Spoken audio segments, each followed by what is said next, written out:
माँ सुरेश्वरी मंदिर बुली सारा पर मु बर्तमान आसी जोटा कि सुरेश्वर मंदिर पाखर हाफ किलोमीटर दूर सुवर्ण मेरु मंदिर।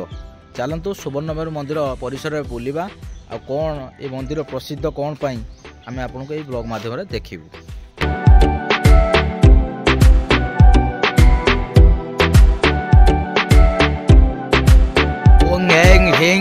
चामुंडाई विच्चे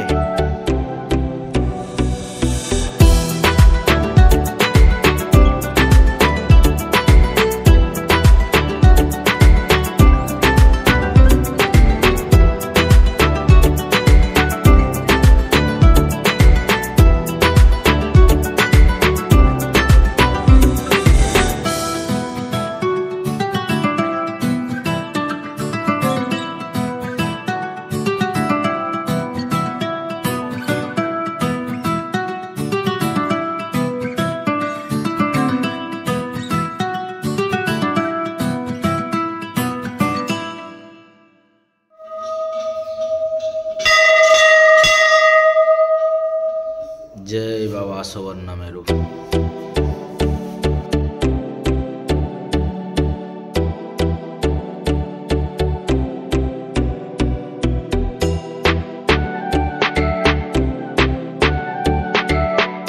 सुवर्ण मेरु पीठरे विभिन्न देवादेवी मंदिर रही जो भली लिंगराज मंदिर रे विभिन्न देवादेवी मूर्ति रे पूजा पाउचंती से भली सुवर्ण मेरु रे विभिन्न देवादेवी मूर्ति पूजा पाउचंती।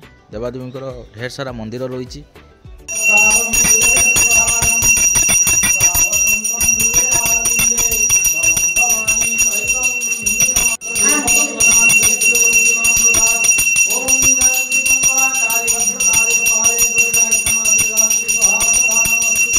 सुवर्ण मेरु बाबा रहस्य कौन रही आम नना को पचारू।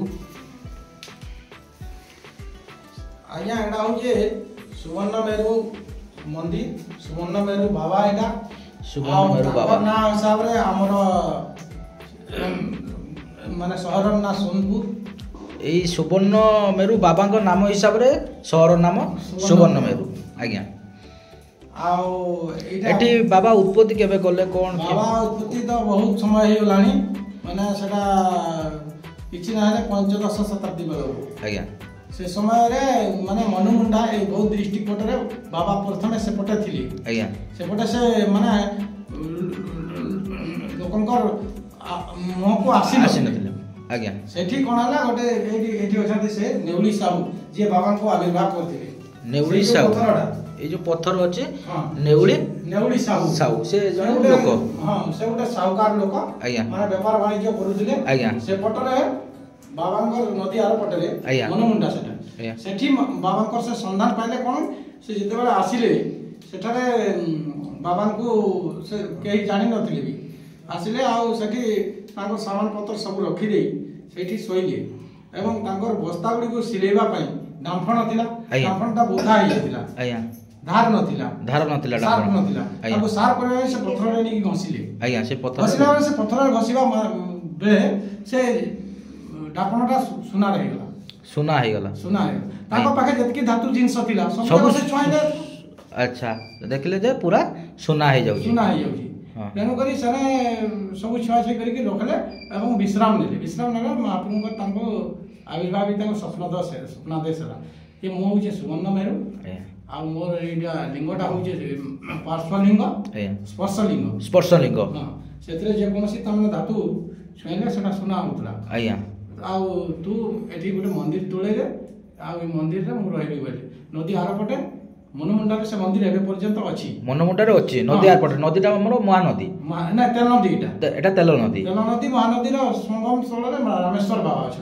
अच्छा तेल नदी महानदी संगम स्थल रे रामेश्वर होचंती। हां एटा तेल नदी रो पाखरे भी मंदिर रहिछि सुवर्ण मेरु मंदिर रहिछि सुवर्ण मेरु थिले। आज्ञा किंतु से पटरे बहुत रे माने हमर मुस्लिम राजा माने शासन करथिले। अच्छा तांकर प्रादुर्भाव हेतु हम एपटर राजा को भगवान स्वप्न देश देले जे मु तमा पटा जीवी आ तुम मंदिर तैयारी करो।